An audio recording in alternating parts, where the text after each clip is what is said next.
Welcome to Team Perry's Step Out of Line podcast, featuring co-hosts Perry and Lori Finkelstein. Together, they explore, meet, and share inspirational stories with guests who have made a positive impact in today's world. This podcast resonates with our hope to make this world a better place one step at a time through love, acceptance, and uplifting conversations.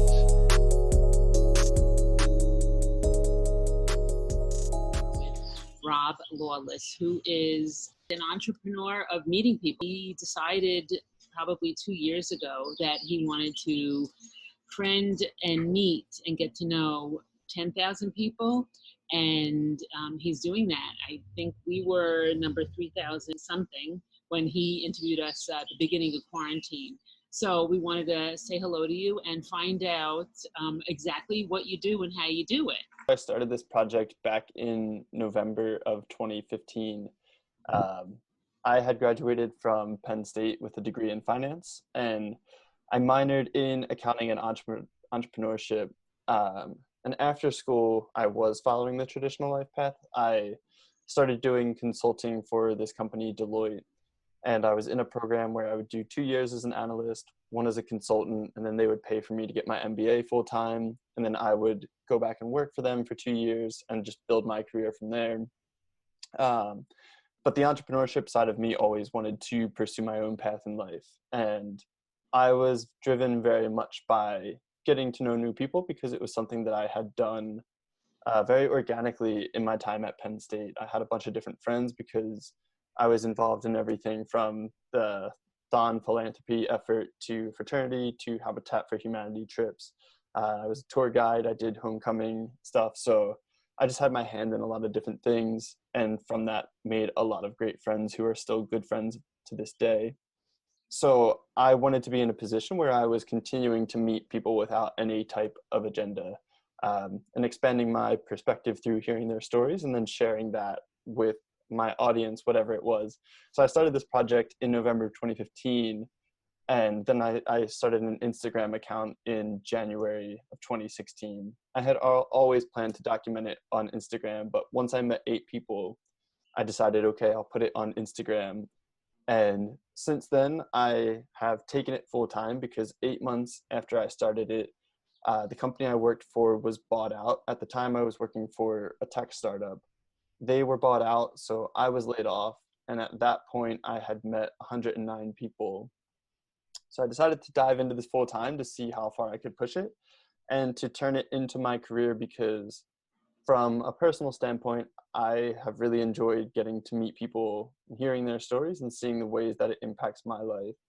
And then from a greater good standpoint, it's been really cool for me to see how sharing other people's stories is creating influence in other people's lives in terms of them being able to relate to someone's story or them being inspired by it.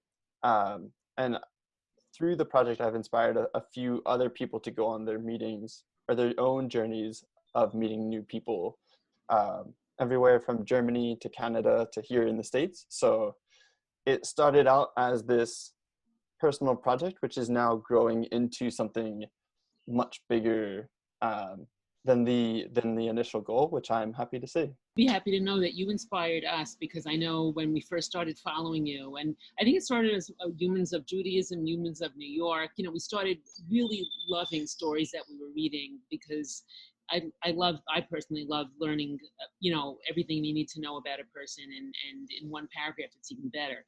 So you inspired us to start our interviews so that we could meet people, because as you know, Perry has muscular dystrophy. It's hard for her to get around in the real world and meet people. She loves meeting people and finding out about people and talking to them and seeing what they've done in their life. So you inspired us to do what we do, as well as Chris Ulmer from Special Books, and Mayor Collinson, the way he speaks with people, and we've been friends with him for years, so it's inspired us a lot. So thank you. I know you made the step, but as a mom, I'm going to ask you, okay, how do you support yourself? How do you get money to live?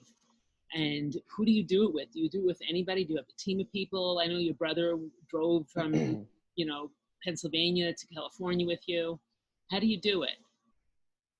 That's a great question. So as my project has grown in terms of an audience, I've leveraged that to partner with brands whose values align with my values. So over the years, I mean, it started small. So the very first official partner that I had was a mom and pop pharmacy from Philadelphia called Fishtown Pharmacy.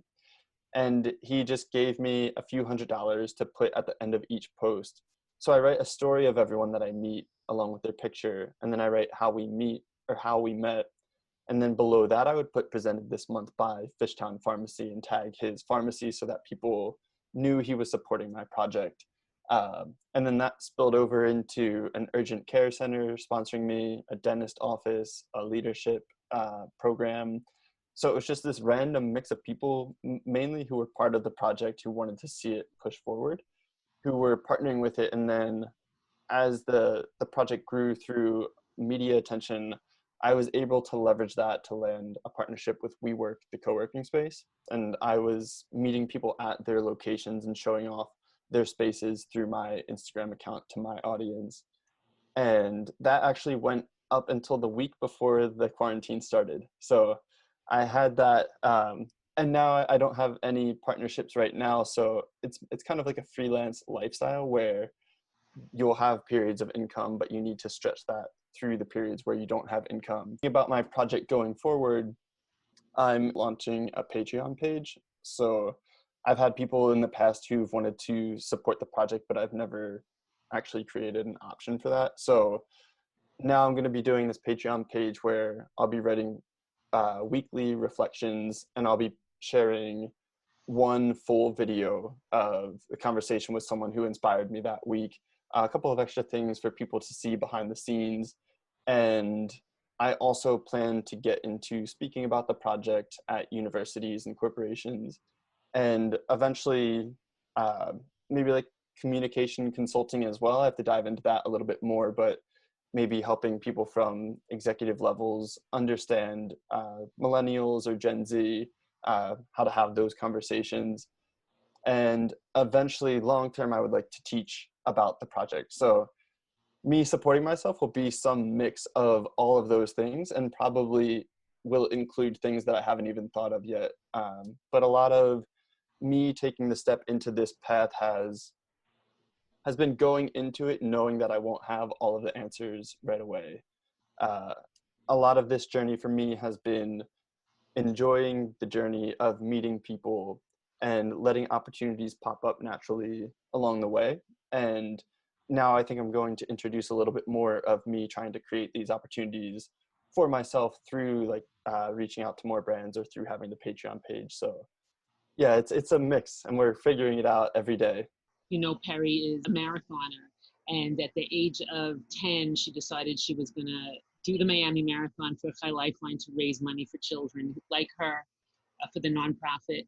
So she steps out of line every year. She gets over that finish line, whether she's walking a mile to get there or just taking one step to get there, and she does a lot of fundraising. So you go out of your comfort zone and you take a leap. It seems like you've done that. Would you say that this project is you stepping out of line? This project is definitely me stepping out of line because I come from a very traditional family where you go to school, you get your job, you get your wife, get married, have kids. And I was kind of on that path. I had a girlfriend. We dated for 2 years after college, and I was working for Deloitte Consulting at the time. So if I wanted to stay on that path, I definitely could have and checked those boxes. But for me, it kind of driven by that entrepreneurship side of myself, always wanted to do something bigger. And I didn't want to trade my time for money. I wanted to do something that I found enjoyable, that was able to make money that way. So Yeah. you were on Kelly Clarkson. Yes. And I'm hoping that got you some media coverage from other people, and maybe somebody will take notice and say, we really want to, be a part of this project as well. So, Yes. you just, as long as you market yourself, I think you'll reach out to people who see that the goodness, especially now in the times that we're living in, how everybody is coming together. Your project is even more meaningful now than it was 5 years ago when you first came up with it. It's the way to connect to people. So Absolutely. I think there's a lot of room for empathy in the world, and I'm happy to play a part in creating that for the small amount of people who follow along with my project, and hopefully I'll grow that impact. And I think like people like Mayor and Chris and Brandon from Humans of New York are doing a really good job of that as well. So I'm constantly inspired by them. Um, but yes, and with the media coverage, it's interesting because those things have happened in the past, but you never know when someone new will see them and when that will lead to a new opportunity. And so I've seen that with my project of connecting with people who 3 years ago a friend of theirs found out about me, and then that friend introduced me to someone that turned out to be a big media contact. And I think that's the awesome thing about creating genuine connections with people, is because you can create that connection just to enjoy the time together, and then naturally life will take you in one direction or the other with that person, and it can unfold into some really beautiful things. You said you learned a lot from all the interviews that you've done. You learned a lot about people and learned a lot more about yourself.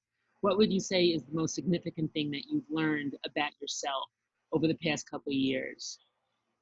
About myself, the most significant thing I've learned is that I have a lot to be grateful for. I grew up in a supportive family with no trauma from my childhood to overcome, and that has allowed me to approach my future with a clear mind. And I've been able to trust people when I meet with them because I've had a good upbringing and I've had good relationships with my friends and my family. So that's something that I think about all the time, that I still have both of my siblings in my life.